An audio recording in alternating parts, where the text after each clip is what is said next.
first thing we're going to show is in the value iteration updating the v value. So I've set a breakpoint here. I've initialized my learner class, and now I'm going to step into the value iteration with a threshold of 0.001. So while we're true, increase my counter for bookkeeping purposes, initialize delta to 0. Now we're going to loop over every state in the racetrack. So we're going to get the current value, which is all zeros right now, and now we're going to calculate the new value. To do that, we get all possible values, and then to make sure we stay within the track while we're looping over this particular acceleration, which right now is -1, -1. This is going to be a crash. The new position is going to be that, because we cannot crash. And now, because it is a crash, we're going to get value -5, and we're going to append -5 to the table. And then we can keep going through. It's going to be -5 again here. And if we take a look at our values table, well, let's step out of possible moves actually. So now the value table is going to be updated for the new value, and we'll step into that. And now if we look at 0, position 0, speed 0, position 0, you can see we have a -5 in that current position. And that's how those values will get updated for every combination throughout that table. All right, so now let's quickly move to the next part, which is going to be demonstrating the Q value being updated along one sequence during Q learning. So we'll come back Q learning, increment the counter. We will get our action index, so that's our current state right now. It's just a unique variable for each combination. Epsilon right now is 0.9, so this will be less than that in all likelihood. So we'll get a random state. We'll decode our action, which is 8, so that's going to give us a 1-1 movement. Now we're going to take a step. So we get our new acceleration, which is 1-1. Now we are going to apply that. This would say 0-0 if we hit that 20%. We'll get our new speed, so 1-1. And now we'll check each step from the current to the new position to make sure we don't run through a wall. It's not a finish line. It's not a crash point. And now we'll update our position to 7, and that's going to work. So we'll encode our new state, step out of that, and this is where we learn. So we're going to get our next best action based on the Q table with the next state that was encoded. And then get our temporal difference, which is going to be our discount factor, and then the next state with the next best action, which is 0 right now, and then get the error, and this is where we update our Q table based on the error and the learning rate, which was -1, just because that's a continue step. And we'll continue through there, but what I'm going to do now is show what happens when we do crash. So let's go to handle crash and continue.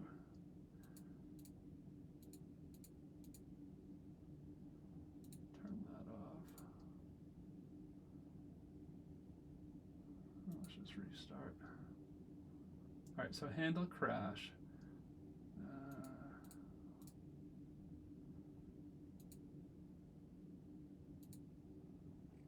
That's not where I want my breakpoint.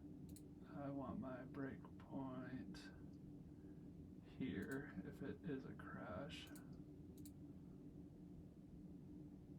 All right, so right now we are going to step 5 and 1.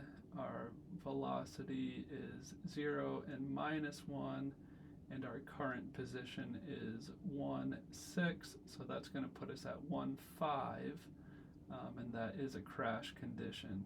So this is how we handle the crash from the last valid. So we're going to set our velocity to 0, 0. So our positions are 0, and then we're going to go back to our last valid point, which is 1, 6. So the new state is going to be 1, 6, velocity 0, 0. All right, so now let's change it to the other configuration in this class here. Let's go to just handle crash, which is not last valid. Save that. All right, so handle crash, similarly, we'll go here. So now we're just going to go to the find start position function, which will find our start position. And this is the L track, so it's always 1, 6. So 1, 6. And we're going to return our position and velocity. So our new state is 1, 6, 0, 0. And that is how we do that. The next thing we're going to show is where the generation of the path. So what we're going to do is we'll set a breakpoint here.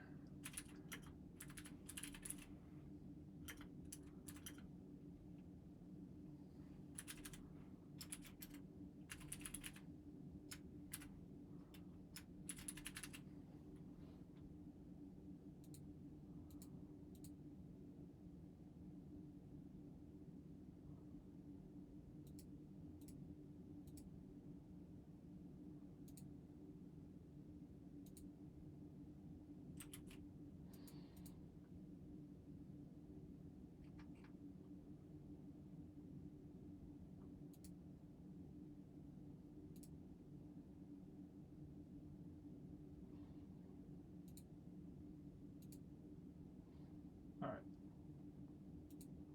So now we are going to choose our action, and let's actually go here. All right, so now we're going to go into our Q table. I just jumped ahead, so when the state is 36008, which is what it's currently at, we will do a lookup in our Q table to 36008. I'll type it in here.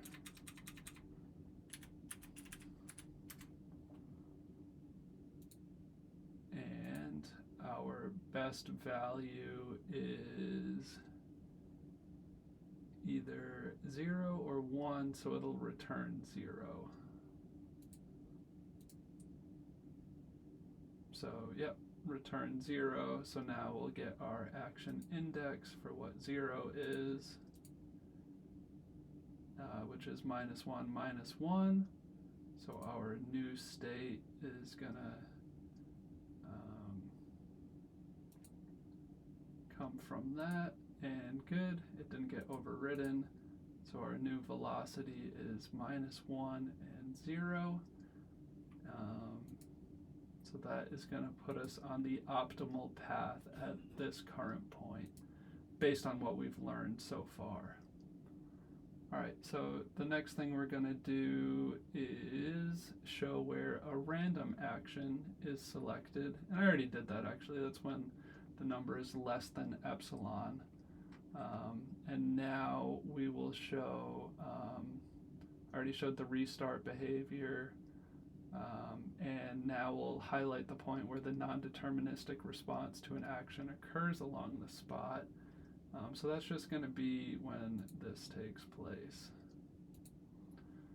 So here it is. I had an action that said 1, 1 is what it should have accelerated by. That's what the action said to do, but now we're going to say it's going to go 0, 0. So Vx is initially 1, 0, and it'll stay at 1, 0. And the implication here is at the end, when I come out of this, let's get out of that. When I come to the learn, we're going to have, that was our state index. We had an action index of 8, and it's going to apply the award of -1, which is what happened because there was no acceleration. And it's going to give us that new state index that happened because there was no acceleration.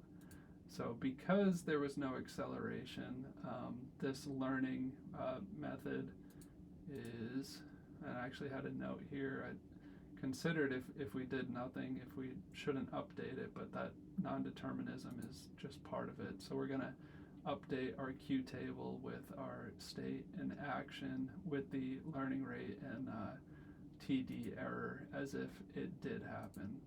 So that is how that works. And now real quick on SARSA, we'll turn this off, come back to here. Let's turn off Q learning. Go to SARSA, and we'll show those values updating.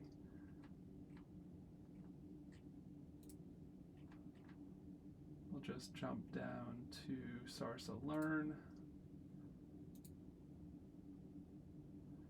All right, so our state index, you can see we've already gone through it all. So our action index, reward, hit a wall there. So new state index, and this is the difference here. We're going to pass our new action index because we already chose it based on before we get into the learning part. So we'll calculate our TD error, the temporal difference error, and update our state table based on this state, and action 2 will give it the learning rate of 0.1, and the error is -5 because we hit a wall. So 0.1 of that. We won't be able to see the Q table after, but for that particular state, we could look at it. 27043.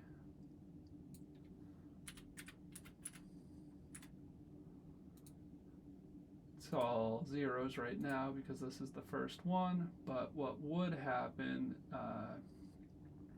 for action 2, it would be given 0.1 of -5.